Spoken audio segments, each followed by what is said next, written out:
President. Senator from Nevada is recognized. I ask for the quorum call be dispensed with. Without objection.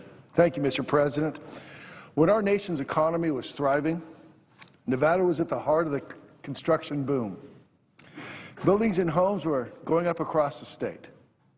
Neighborhoods were growing, schools were being built at record rates, and the construction industry was flourishing. All of this activity drove investments in other areas of the economy, and for many, life was good in Nevada. But when the crisis hit, the highs that my state experienced were matched by the lows that followed. Nevada now leads the nation in unemployment, with more than 160,000 Nevadans looking for a job. Many can no longer afford their homes. Nevadans are being forced into bankruptcy, facing foreclosure. And while Nevada is home of some of the most resilient, hardworking people in the country, almost 1/4 of Nevadans are so frustrated that they've simply given up hope for better employment. Much of the difficulty Nevadans are experiencing can be traced back to the foreclosure crisis in my state. The ill effects of depressed housing market is widespread. High rates of foreclosures are devastating to families, neighborhoods, and entire communities. Families that have been foreclosed upon already are having a hard time paying their bills. Add on to those difficulties the time spent finding a new place and the cost of moving, and their problems are compounded. Time spent fighting the bank to avoid foreclosure and relocating would likely be better used to find a job or better paying employment. One of the biggest problems distressed homeowners are facing is the programs that have been put into place to help keep people in their homes that have not lived up to expectations. My office spends a great deal of time with Nevadans on the cusp of losing their homes, looking for help, trying to keep families in their homes. It is truly heart-wrenching to hear some of these stories. These homeowners do not want to foreclose. Obviously, they do not want to lose their homes. I recently received this email from a constituent in Reno who's fighting to keep their home, and I'd like to share that with you, Mr. President. We hoped for a win-win situation, but in the end, all we got was a nightmare in which everyone loses. My sister and I obviously lose. Our neighborhood loses as another house sits vacant with a rusting metal sign in the front. Our state loses as the housing plight increases again. The bank loses because they lose a customer who just needed another chance. And most importantly, democracy loses as the plutocrats roll over another family. When family moves, their children often have to change school. So not only are children forced to move from their homes, they're also leaving behind their schools and their neighborhoods. This kind of destabilization is harmful for families that are already struggling. Consider the effects of foreclosures on neighborhoods and communities. The widespread availability of housing is flooding the real estate inventory in Nevada. This is forcing down home values, making it difficult for other people to sell their homes as well. In February of 2006, the average home in Nevada was valued at $309,000. Today, the home values have dropped to $120,000. Homes left vacant and uncared for can quickly become an eyesore, pushing low home values even lower. This means that others in the neighborhood can have a difficult time selling their homes if they want to move. If they find a better job elsewhere, for example, they may not be able to take it because they can't sell their home for a reasonable price if they're able to sell it at all. Today, I'm introducing legislation to help reverse these destabilizing forces. The bill I'm introducing today, the Keep Families in Their Home Act, will help address large unsold housing inventories and give families a chance to stay in their homes. This bill would allow banks, Fannie Mae, Freddie Mac to enter into long-term leases, including with an option to purchase for properties acquired through foreclosure with the prior homeowner or individual. By providing an opportunity for the homeowner to stay in their home, the bank is giving families a chance to regain sound financial footing. This common-sense solution that helps provide some much-needed stability is available for all families. Well, I believe this bill is a good step in the right direction. Let me be clear. Much more needs to be done to help the housing problems facing Nevada. The programs in place simply have not done enough and have not lived up to expectations. I was pleased to see reports of growth in our economy, but people in my state continue to suffer. Back home, Nevadans still feel like there are no jobs.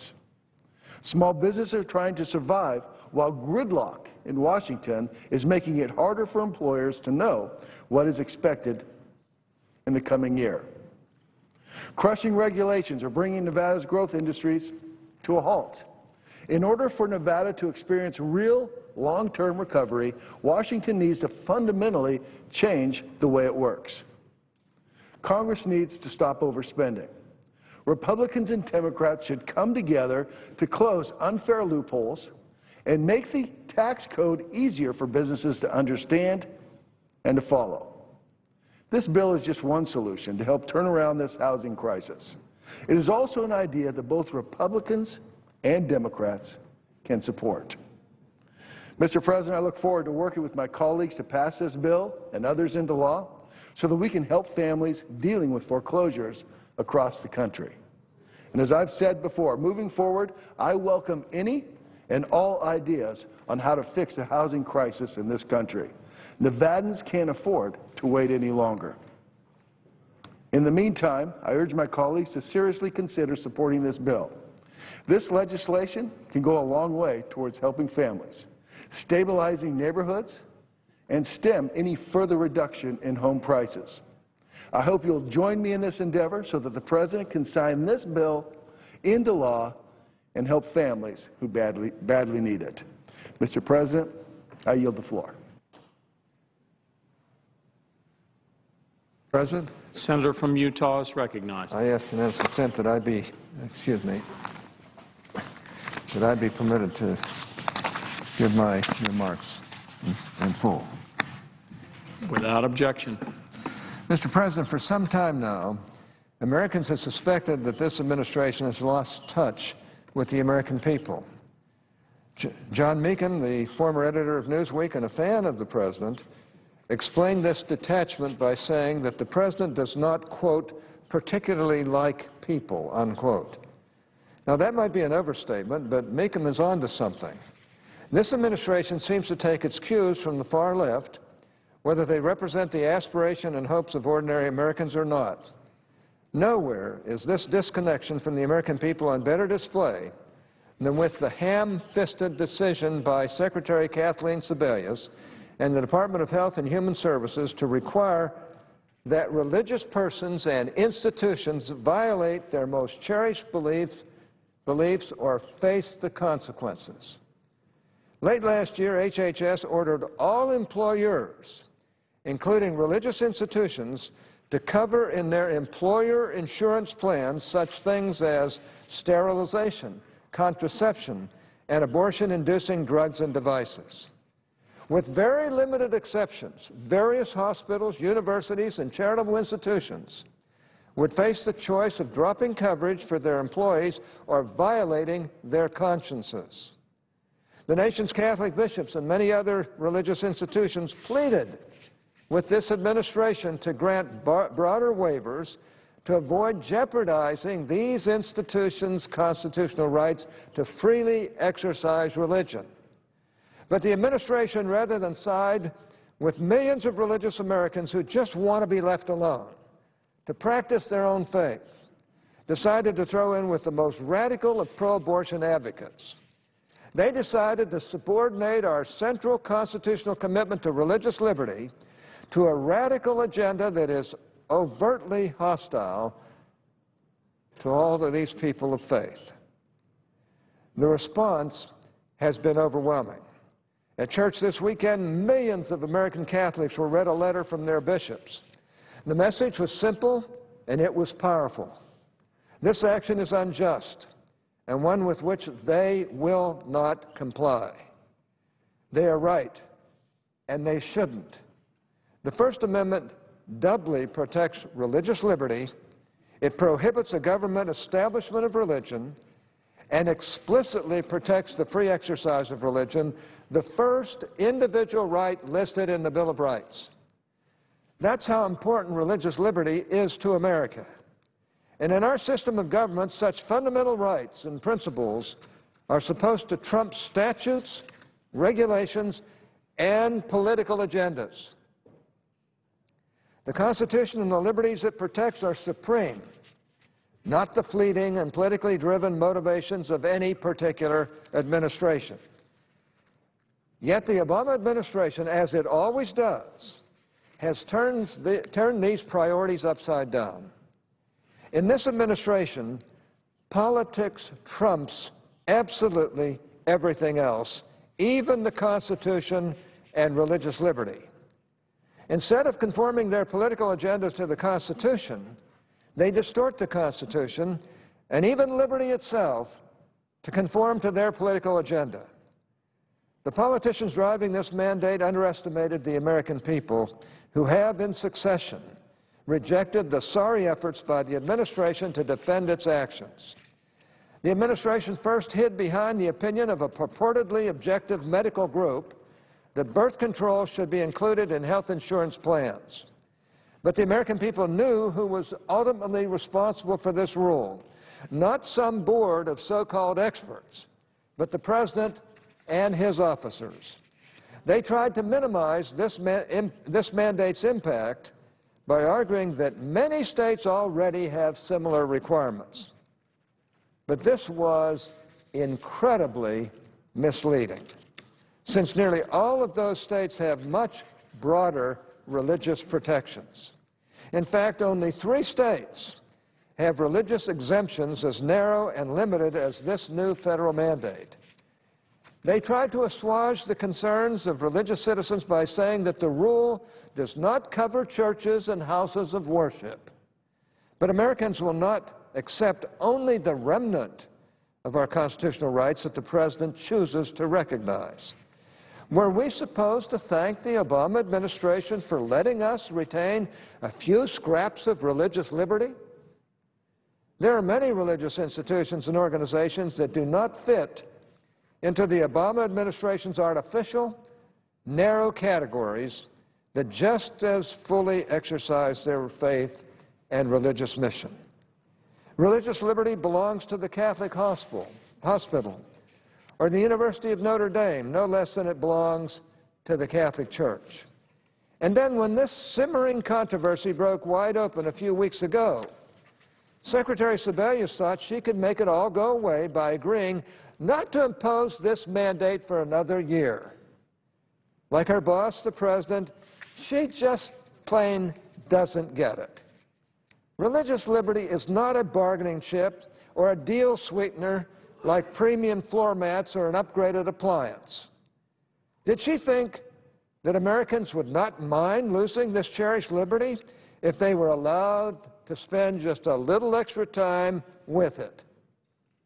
The Obama administration's attitude toward religious liberty has become, enjoy it while it lasts. And to the administration's surprise, the American people have been less than enthusiastic about this cavalier attitude toward constitutional rights. The President of the United States takes an oath to support and defend the Constitution, to stand up for the fundamental liberty of all Americans. He and the officials responsible for this mandate have fallen far short of this oath. Mr. President, the fight for religious liberty began before America was born, and it must be fought continually. We can all see that now. It is a part of our constitutional heritage. Our founding fathers pledged their lives, fortunes, and sacred honor to defend the principle that all people are created equal and endowed by God with certain unalienable rights. the right for persons and institutions to be free to practice their faith without undue interference by the government is among our most cherished rights and liberty. There was a day when liberals and conservatives, Democrats and Republicans, everyone joined together to defend liberty. I should know. I was the principal Republican sponsor and wrote the Religious Freedom Restoration Act, which brought together unprecedented grassroots and congressional coalitions to defend this first freedom. They knew that rights such as religious liberty rise and fall together, that religious liberty cannot be packaged, sliced and diced and doled out in little pieces to please certain interest groups. We need that same unity today because religious liberty is just as important and sadly just as threatened as it was in the past. In addition to violating the First Amendment right to freely exercise our religion, this mandate also appears to violate that landmark law, the Religious Freedom Restoration Act. It burdens the free exercise of religion and is clearly not, as the law requires, a narrow means of achieving a compelling purpose. Mr. President, just last month, the Supreme Court unanimously held that the right of religious organizations to decide who may further their religious mission trumps non-discrimination statutes. The Obama administration argued that religious organizations are really nothing special, that they should have no more freedom from federal control than, say, a labor union or a social club. In other words, religious liberty is simply no big deal to the Obama administration. Writing for the entire Supreme Court, Chief Justice Roberts called this a remarkable view of religious liberty, one that is, quote, hard to square with the text of the First Amendment itself, which gives special solicitude to the rights of religious organizations, unquote. Soon the Supreme Court will have the opportunity to rule on the constitutionality of Obamacare. What the Preventive Services mandate confirms beyond all doubt is that the constitutional defects in Obamacare only begin with the insurance mandate that will be before the Supreme Court. There are some other issues there as well, and I hope the Court examines every one of them and overturns this law that is so improperly formed. The very DNA of Obamacare is unconstitutional. At its core, the law and its expansion of government are a threat to personal liberty. The decision to implement this law in a way that forces religious institutions to violate their deepest principles is a vivid demonstration of what happens to personal liberty when the power of the state expands. As the state controls more and more of our lives to further a political agenda, our freedom is put in greater and greater jeopardy. Mr. President, after 3 years of this administration, the American people seem to be saying enough is enough. Those responsible for this decision to force religious institutions to subsidize health coverage for abortifacient drugs need to be brought to account. The President needs to answer for this. Secretary Sebelius needs to answer for this. The Attorney General needs to answer for this. How could he let this happen? But let me just say, but getting answers is not enough.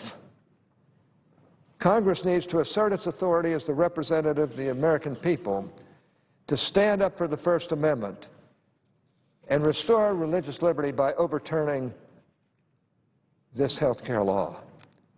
For those who are on the front lines fighting this mandate, I applaud your courage, and please understand that you are not alone, and you are Democrats, Independents, Republicans, and others.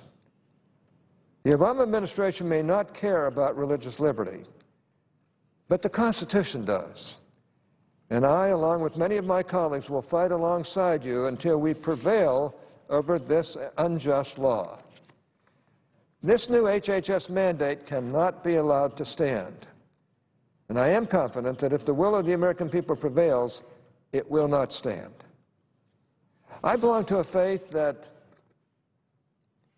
has been persecuted and mischaracterized for many, many decades.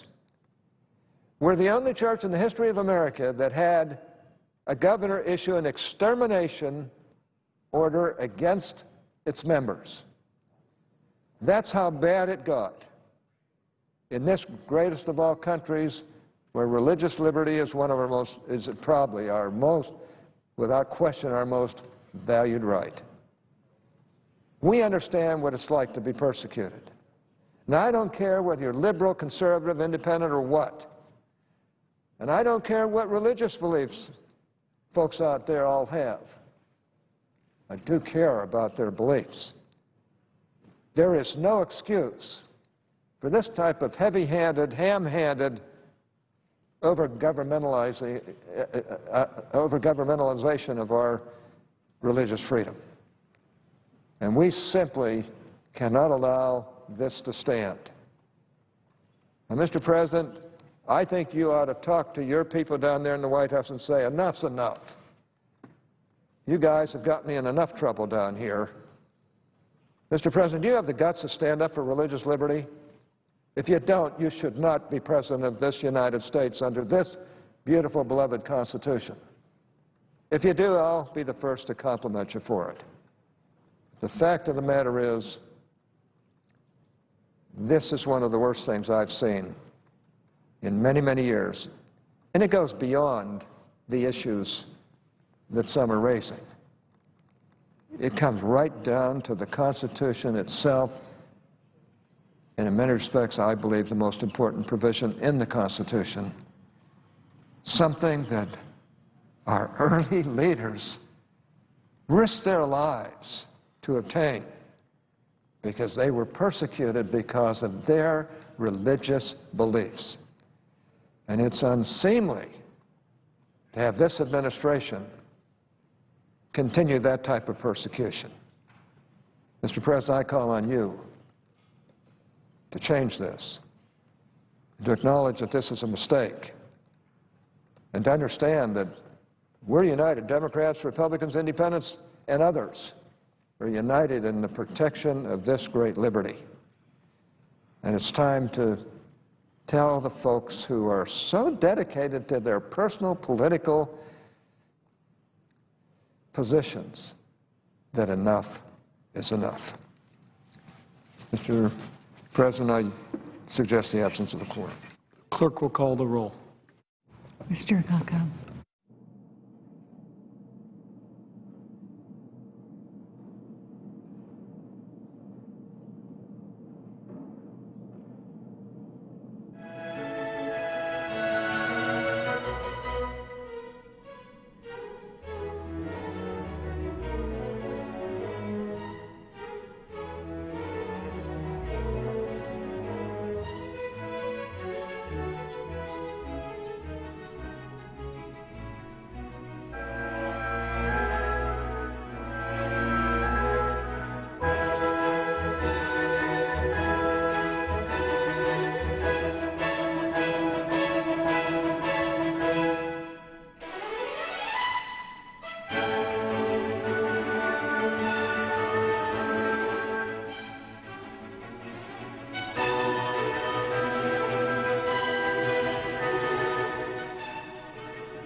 Senator from California is recognized. I ask the quorum call be dispensed with. Without objection, so ordered. Morning business is closed. Under the previous order, the Senate will resume consideration of the motion to report or to proceed to S. 1813, which the clerk will report. Motion to proceed to consideration of calendar number 311 S. 1813, a bill to reauthorize federal aid highway and highway safety construction programs and for other purposes. Mr. President. The Senator from California is recognized. Thank you very much. I have 6 unanimous consent requests for committees to meet during today's session of the Senate. They have approval of majority and the minority leaders, and I ask unanimous consent that these requests be agreed to and that these consents be printed in the record. Without objection, so ordered. Thank you very much. Well, Mr. President, this is a big day for those of us who believe strongly that we need to focus here on job creation, a better business climate, a bill that will, in fact, not only protect jobs, but create new jobs.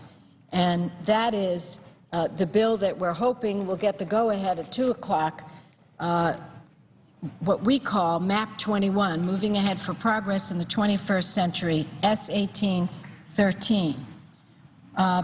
This has been, if I could use an analogy that fits, a long road to get to this point so that we can, in fact, make sure that we have an adequate road system, an adequate highway system, an adequate transit system, and that we make sure as a world leader that our infrastructure, our bridges, our roads, keep up with the demands put upon them. And there are many demands put upon them because we are a great nation with commerce and heavy-duty vehicles on our roadways, railroads that cross over roadways that create potential problems, and certainly a robust transit system that needs to keep up with the times.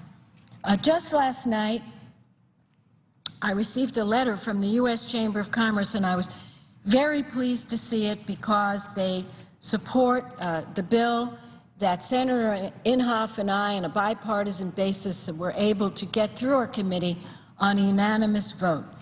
Now, it is a rare moment in history, frankly, when the U.S. Chamber of Commerce and labor unions all come together, everyone on the same page to say, let's move forward with a bill. And, in these days of controversy and debate, and Lord knows I'm immersed in many of them, this is one area we've been able to carve out a real important consensus, not only in the Environment and Public Works Committee, but in the Banking Committee, where Senators Johnson and Shelby worked together to get a piece of this bill done.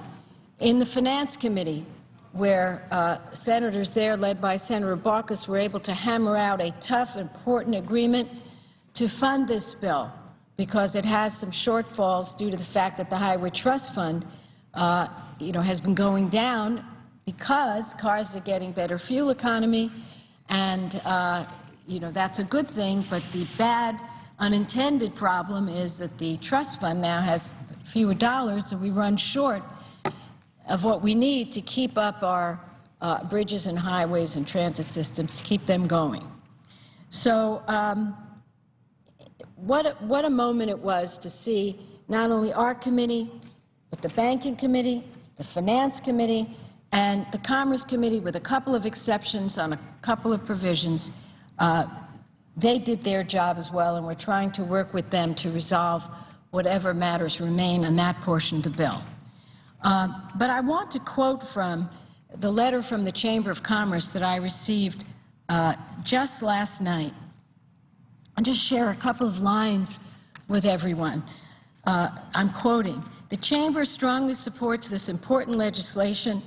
Investment in transportation has proven to grow jobs, and the need for Congress to act on transportation infrastructure is clear." More quotes. "Passing transportation reauthorization legislation is a specific action Congress and the administration can take right now to support job growth and economic productivity without adding to the deficit." And, just those two quotes, I think, show that we've done our job well. This is a bill that is paid for. This is a bill that, because of the way it was written, is a reform bill, which I'll go into, but it also protects the jobs we currently have, which is 1.8 million jobs in the transportation area, but also because of the way we have a new section, we have boosted up a program called TIFIA, which I'll talk about, which is a highly leveraged program. We have the capacity to add over 1 million new jobs. Mostly these jobs are in the private sector. That's where they are. And that's what we are focused on in this legislation. I mentioned Senator Inhofe before, my ranking member on the Environment and Public Works Committee. I expect him to be here shortly. I can't tell you the trusted partnership that we were able to develop with him. That went not only for his relationship with me in working on this bill, but the staff-to-staff relationships which have blossomed into friendships and trust. And I think what we have shown is that each of us can be a tough but fair partner.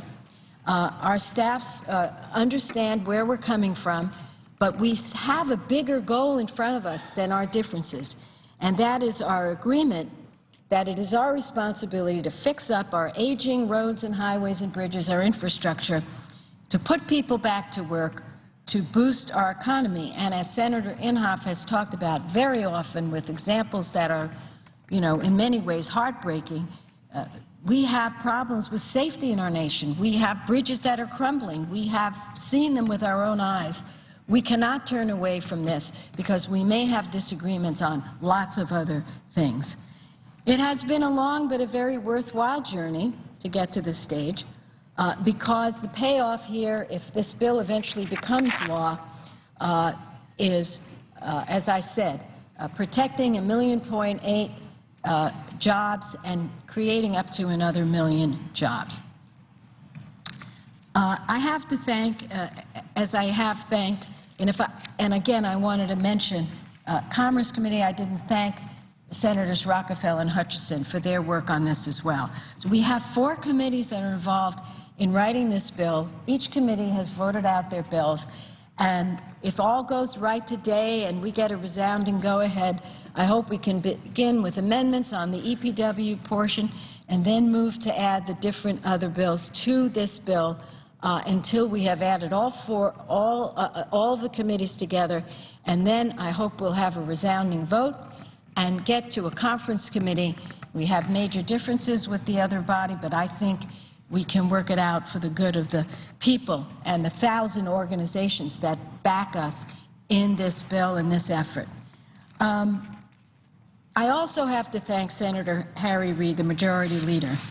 He brought this bill to the floor. He exerted the right kind of pressure on all of our committees. He encouraged us.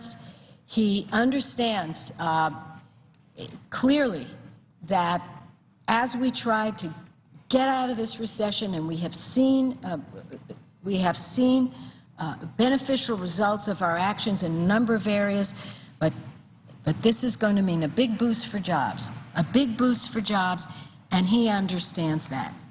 I want to also say that within my committee, we have what we call the Big Four. It's the chairman and the ranking member, myself and Senator Inhofe, and then it's the chairman of the Highway Subcommittee and the ranking member there, and that's Senator Baucus and Senator Vitter. So I honestly think if you look at the Big Four and you look at our philosophies and you look at where we're from and the differences we bring to the table, we cover the whole Senate in terms of a range of ideologies, but tied together by a belief that this is something that needs to get done. And Senator Baucus and Vitter were with Senator Inhofe and I every step of the way, for which we are very grateful. I mentioned, I alluded to 1,000 organizations that have been involved on the outside, just pushing us to get this done. And my hat is off to them. They are a broad coalition. I have spoken frequently with them just to give them an update on how we're doing, and I have to tell you, they really truly represent America. And over the course of this debate, if I have the time, and in many ways I hope I don't have the time, because I hope we can get this done and not spend a whole lot of time on it, because I think the committees have done such a good job. But if we have excess time on the floor, I intend to read as many of those organizations into the record as I possibly can, because that coalition is remarkable in its reach. They were led by the U.S. Chamber of Commerce, unprecedented coalition. They came together regardless of ideology and differences. And every time I I look at this list, I'm reminded that essentially is America. It's America. Business, labor groups, state organizations, city organizations, and organizations from all 50 states. We got a letter from these 1,000 organizations recently, and I'm going to quote what they said, some of what they said. They said there are few federal efforts that rival the potential of critical transportation infrastructure investments for sustaining and creating jobs and economic activity. They wrote, in 2011, political leaders, Republican and Democrat, House, Senate, and the administration stated a multi-year surface transportation bill is important for job creation and economic recovery.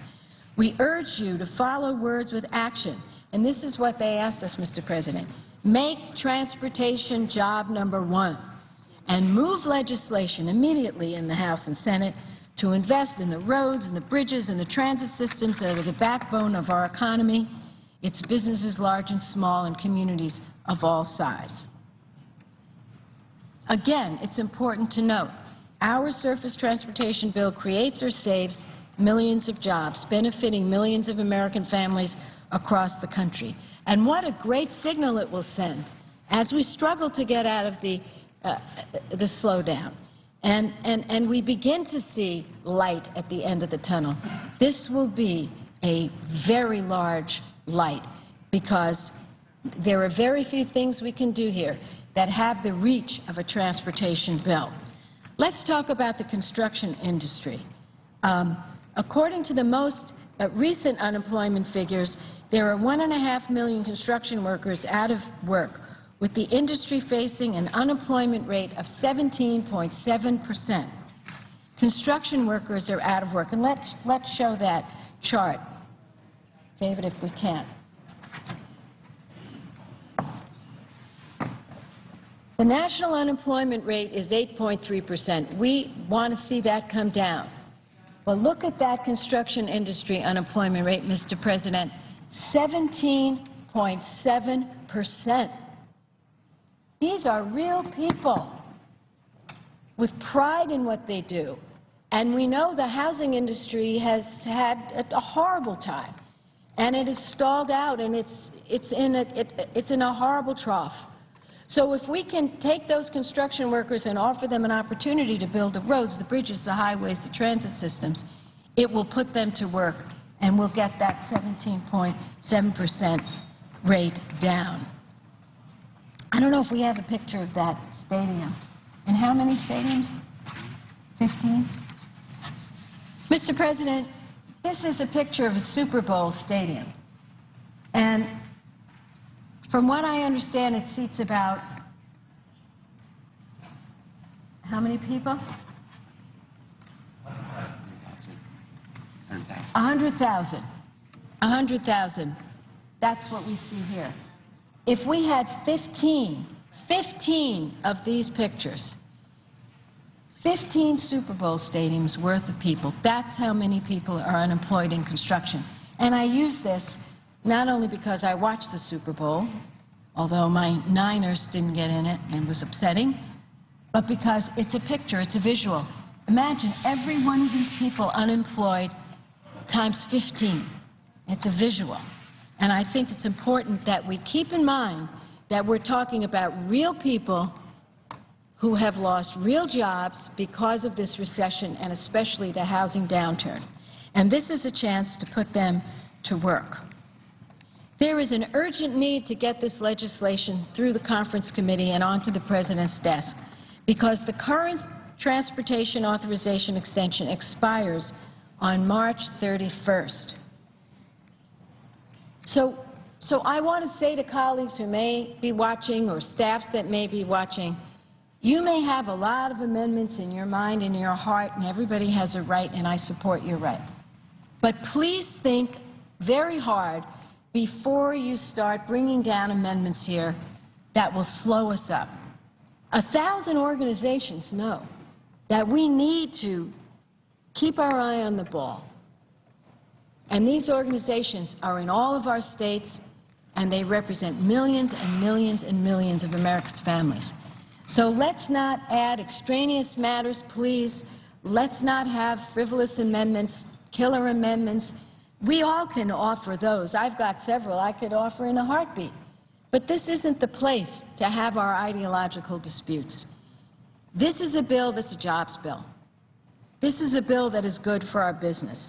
This is a bill that will save 1.8 million jobs and create up to 1 million more at a time when we must have that kind of wind at our back. So we have another reason. Not only does the bill, authorization of the highway bill expire in March, but we also know that the trust fund is running out of money for projects already in the pipeline.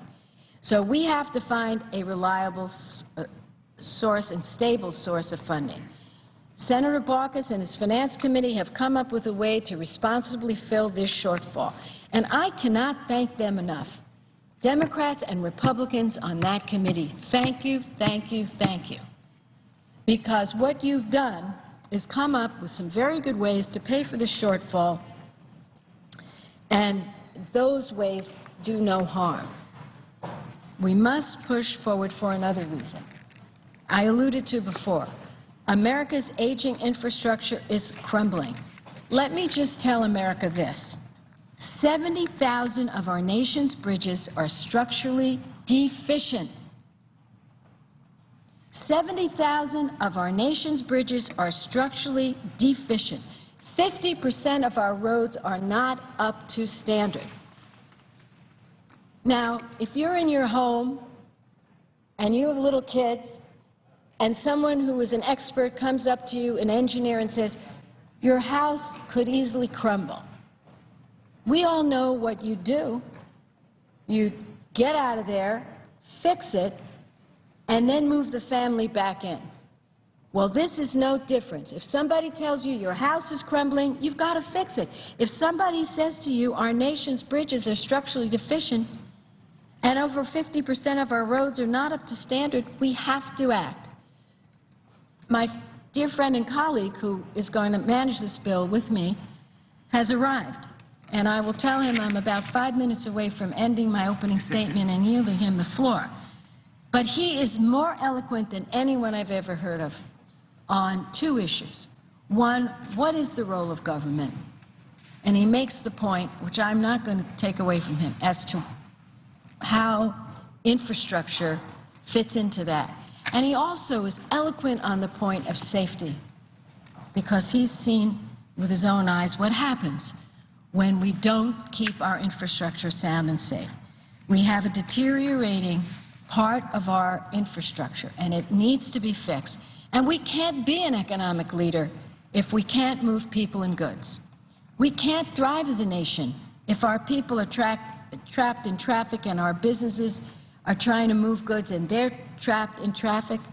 We lose 4.8 billion hours from work, and we pay the price for that in, loss of productive time and in dirty air. So our bill that was passed out of the Environment and Public Works Committee, and I want to say to my ranking member that he wasn't here and his staff wasn't here at the time that I started, but I praise you to the sky and your staff, because regardless of our differences on many issues, we've been able to, put this country first in this. And I am so grateful. And the kind of spirit of cooperation we brought to our work really was captured in the Banking Committee, where Senator Johnson and Shelby got together, and in the Finance Committee, where many Republicans joined our Democratic friends to figure out a way to fund this responsibly, and in the Commerce Committee, where we have one or two little hiccups, but I believe we're going to resolve them. I really do. And I'm proud that we were out there first showing that we could do this. And people said all over the Senate, if Boxer and Inhofe can do this, anything is possible. MAP 21 is a reform bill, and I'm proud about that. It consolidates 90 programs into less than 30. It focuses us on key national goals. It gives greater flexibility to the states to invest in their top priorities. It eliminates earmarks.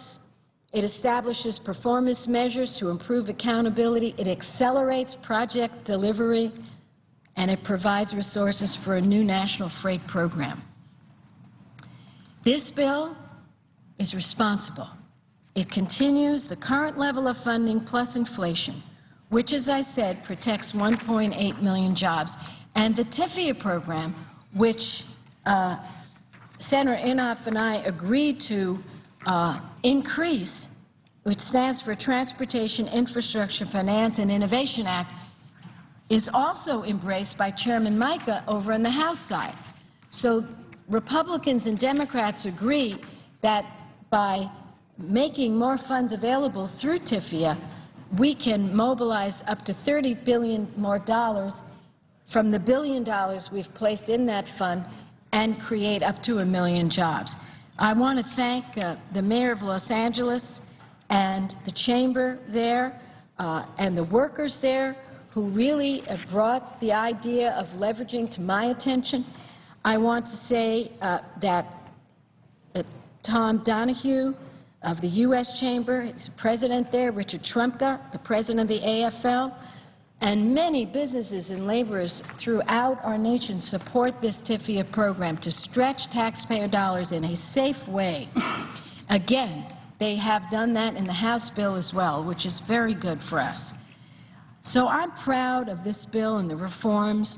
I'm proud of the working relationship that we've established across party lines in our committee. And I could say very honestly, there's a lot of things that this bill does not have that I'm really sorry about, that I really wanted to see in there. And I know, and I'm not going to detail those, but I know Senator Inhofe feels the same way. But there were certain things that were lines in the sand for each of us, and it was give and take that resulted in this compromise, which is a good bill, a good, solid bill. We put those controversial issues aside, I think, for the good of the nation. And I'll close with this. Ever since Dwight Eisenhower started us on a path to build the interstate highway system, transportation has been a bipartisan effort.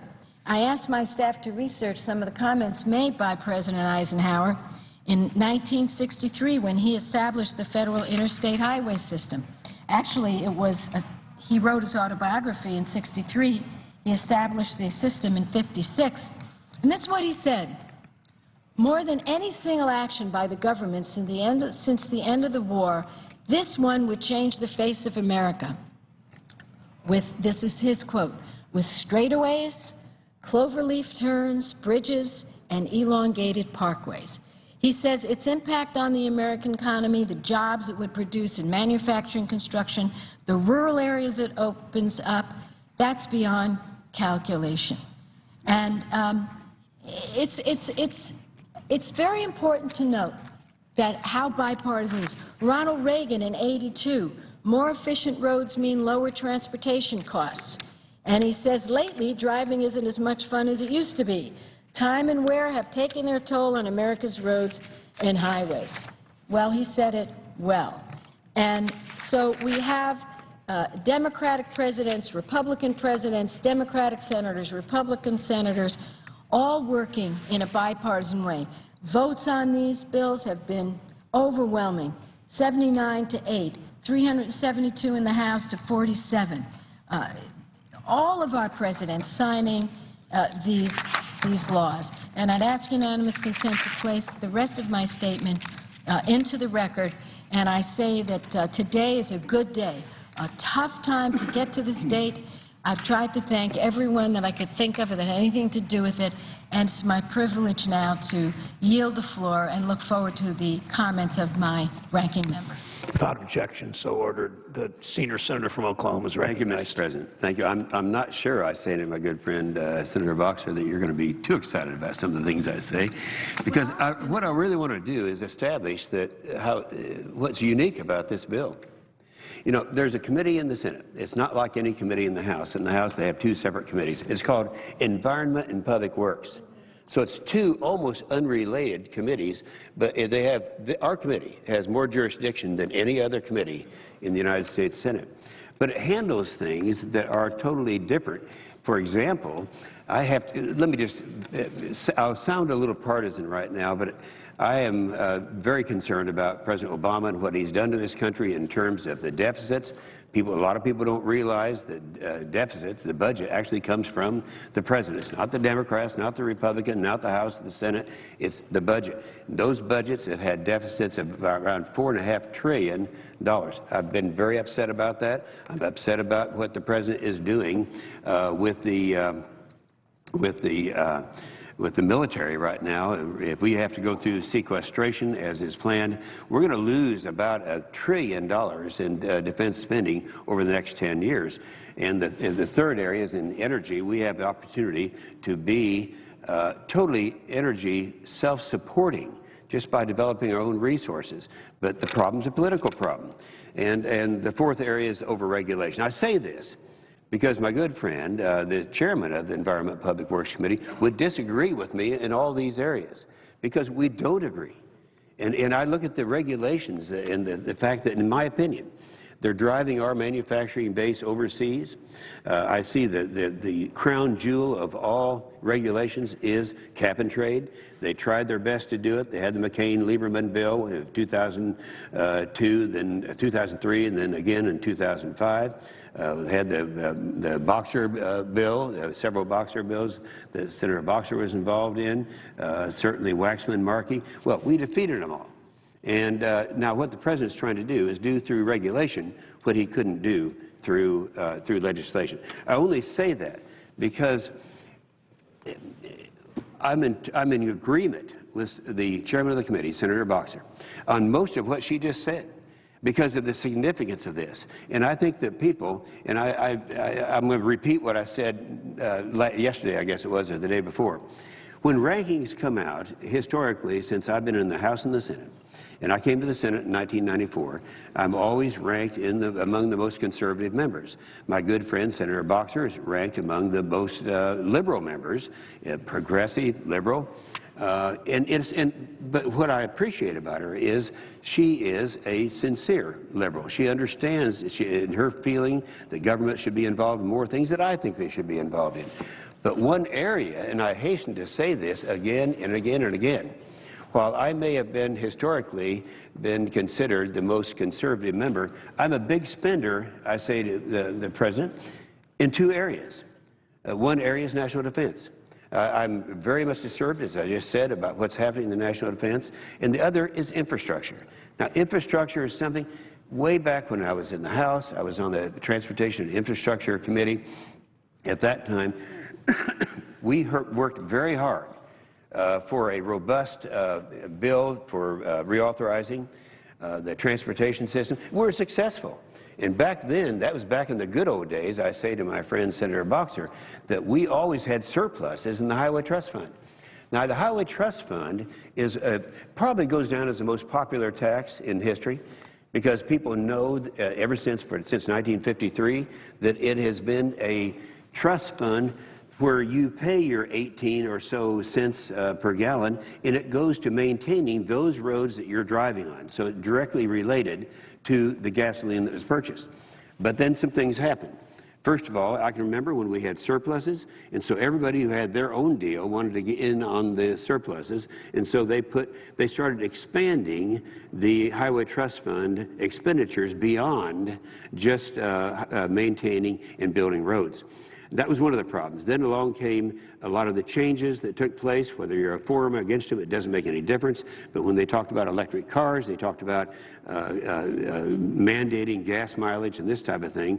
That reduced the proceeds dramatically. I think in the beginning, they probably should have had the Highway Trust Fund geared to a percentage instead of a centage. We wouldn't be faced with the problems we have now. So now, fast forward to the present time, and we have a deteriorating system. I was very proud. Now, for those who are not aware of it, the Environment and Public Works Committee that I've been talking about, back prior to the last election of '06, I was the chairman because the Republicans were a majority. And at that time, we did the 2005 Highway Reauthorization Bill. And it was, as I recall, $286.4 billion. a very robust bill, and yet we could pretty much document that we didn't really do anything new in that bill. We just maintained what we had. Now it expired in 2009, and what's happened since then? We've been operating on extensions. Now this is something I think is very significant because, well, before I get into the operating on extensions, remind me to pick that up in there. Let me mention that what we're talking about here, Senator Boxer and I, our committee, Environment and Public Works Committee, has the jurisdiction over the highway title of the bill. Some things are controversial, and there's not many. I don't know of anything really controversial in the highway title. But in the other committees, the Commerce Committee, that's Senator Rockefeller is the chairman of that. Kay Bailey Hutchison is the ranking member. The Finance Committee, which, of course, is Baucus and Hatch. The Banking Committee, they've done their work, I guess, right now, and they've come up to it with an agreement. That's Tim Johnson and Senator Shelby from Alabama. So ours is really the highway title, and that's areas where it really gets to the guts of it. In my state of Oklahoma, because of the condition of the bridges and the highways, and the last time I looked, I think that Missouri and Oklahoma tied to be dead last in the condition of our bridges. And we had a lady, a young lady, and I know I've told this story many times, I could change it around, but this is the one that's most compelling, and that is this young lady who is the mother of 3 small children in Oklahoma City. Drove under one of our bridges. A chunk of concrete about that big dropped off and killed her. You know, these are serious things. And we look at bridges that have dropped down. We look at Minnesota. We look what happened down in South Texas. And we've had so many times when the crumbling infrastructure has given away. I can remember when they considered Oklahoma, since we became a state in 1907, we're one of the newer states, people didn't think we had infrastructure problems. They thought that was confined to California, confined to New York, confined to the older parts of the country. Well, that's not true anymore, because in many of those older parts, the infrastructure has been rebuilt, and while some of the newer states have been ignored. And that's why we, in my state of Oklahoma, it's a critical thing.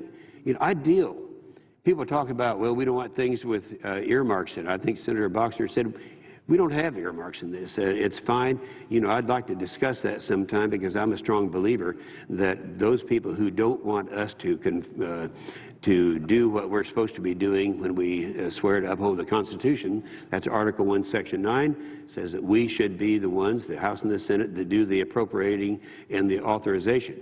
And by saying that we're not going to do it and defining earmarks as appropriations and authorization, I can see why Democrats lined up to do away with earmarks in a recent vote that took place, because that turns it over to President Obama. Yeah, in fact, he was very supportive of that. But some of the Republicans, we're going to be talking about that again. This is not something that is a problem with this bill. In this bill, we have things that come from the needs of our state. We have a Secretary of Transportation in Oklahoma who's been before our committee numerous times because that Secretary of Transportation has been in that job now for many years, and before that he was Director of Transportation for, I think, 30 years. And there's nobody who is more knowledgeable on that. And so we check, and I do, with the Department of Transportation in my state of Oklahoma on their prioritizing of projects.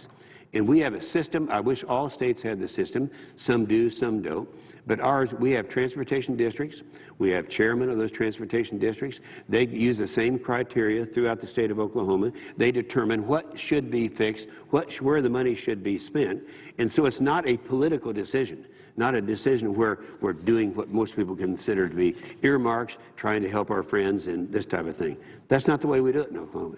And this is one of the few systems, frankly, that works very well. So we go back to the extensions that I started talking about. Here's the problem with extensions. Our 2005 bill expired in 2009.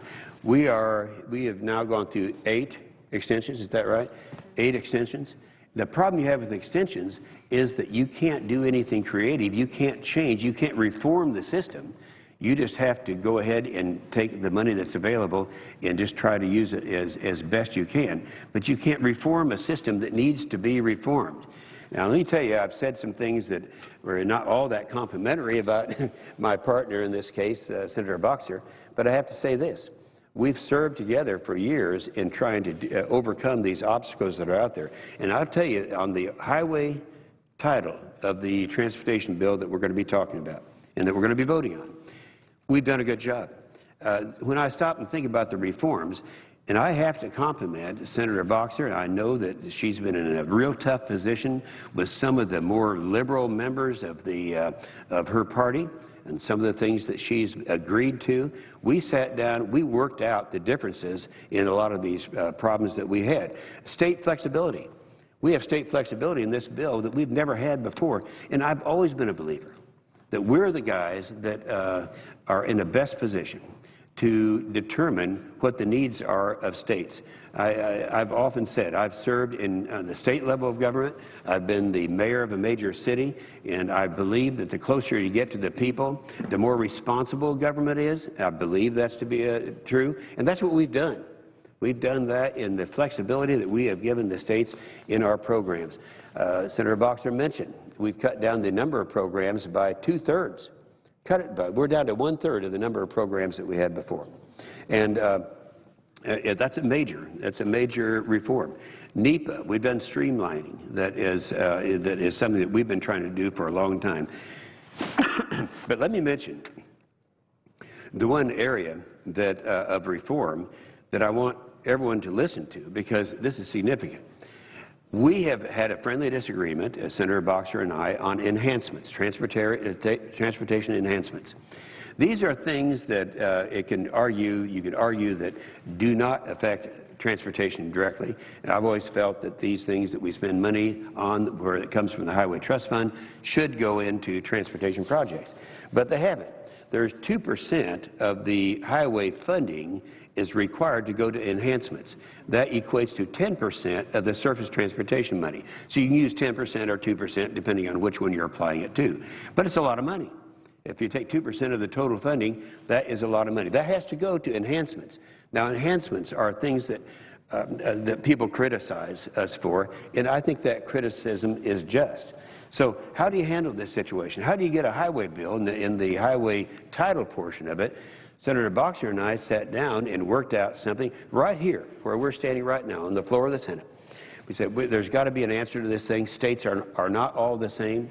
And I said, in my state of Oklahoma, we don't even want enhancements. But how could we handle this? Well, we worked out an agreement that a state at its own decision level is able to use this 2% of the total highway funding that would go to enhancements in any way that they wanted to do it, and primarily in taking care of some of the unfunded mandates, some of the requirements that are in there. The government is saying to my people in Oklahoma, this is what you've got to do, some endangered species stuff and all these things. They can use it that way. So we can, under this bill, in my state, we can not have any of the 2% going to enhancements. That's what I think. That's what I want to do. Some other states feel differently. Because, this isn't a one-size-fits-all thing. States are different. And so we have the opportunity that they can do what they want. But these are reforms. We've never had reforms like this before. And I'm very proud that we're able to do it, and I compliment the chairman of the committee for being willing to do this, to take the time and to talk to her colleagues and say, all right, the choice is not, do we want a perfect bill for Democrats or do I want a perfect bill for Republicans? I think we've got a pretty near perfect bill for Republicans on the highway title, and I'm very proud of what we've come up with. But nonetheless, it's been heavy lifting, I know, for the chairman of the committee, and I applaud her for doing this. Before I yield, I want to just go back to this extension thing. If we were to just continue to operate on extensions, the amount of money that we would be spending on our highways would reduce by about 34%, about a third. Now, you talk to Gary Ridley in my state of Oklahoma as to what that would do in terms of our program that we already have online. We would have to default on some contracts. We would have to be in a situation where we're not able to do the things that are in our 5-year plan in the state of Oklahoma. We think things out in Oklahoma, and we go over the state. We make determinations, and it's done outside of the political system. It's done by people who are in charge of different transportation districts. That's the way we do it. And I can tell you right now, it's a life-threatening issue. If we are dropping down by 34%, it's going to be a serious problem. I would suggest that every member of the Senate, before they make final decisions on this bill, call their state director of highways or whatever they call it in their particular state and talk to them. Talk to the people. Talk to your state legislators, Democrats and Republicans, conservatives, liberals alike. This is the one area where they'll agree. In my state of Oklahoma, they're in agreement now. They want to have a highway bill. They look to their constituents and say, this is life-threatening. We've got to do a better job. This is a partnership thing. We're now going to have more flexibility for our state programs. We're going to have streamlining. We're not going to be encumbered by some of the mandatory enhancements. This is good. They want it. I don't know of one member of the Oklahoma State Legislature, the House of the Senate, who doesn't want this. And what's wrong with doing what people at home want? I mentioned a minute ago, I used to be on the city level. That was a mayor of the city, the second largest city in Oklahoma. And I can tell you right now, my phone rings off the hook because of things that need to be done, programs that need to be completed in our highway and our bridge system in Oklahoma. I sometimes look at people who demagogue the issue and they talk about, oh no, we don't want to spend all this. Well, there's one area where conservatives and liberals alike should be spending, two areas. One's national defense and one's in infrastructure. And I remember when Congressman Bachmann was talking around the country about the spending and all that. Actually, it was during the earmark argument. And he got back to the state of Minnesota and they said, you know, they started talking about the needs of transportation. She said, quote, I'm not talking about transportation. Well, that's the point we need to get across. Transportation, and of course I throw in national defense, but that's not the discussion today. Transportation, infrastructure is something we've got to do. And I'm going to tell you, in our state of Oklahoma, we're going to do everything we can to get with a bill. It's not going to change anything except for the fact that it's going to be able to enhance that. I didn't see, but we have one. I am managing the time. By the way, I want to comment, Mr. President. You're not managing. Oh, maybe I'm not. Well, we're both managing. We're both doing it. All right. But I'm saying that shouldn't really be a Democrat-Republican management here because there are a lot of Democrats who agree with me and a lot of Republicans who agree with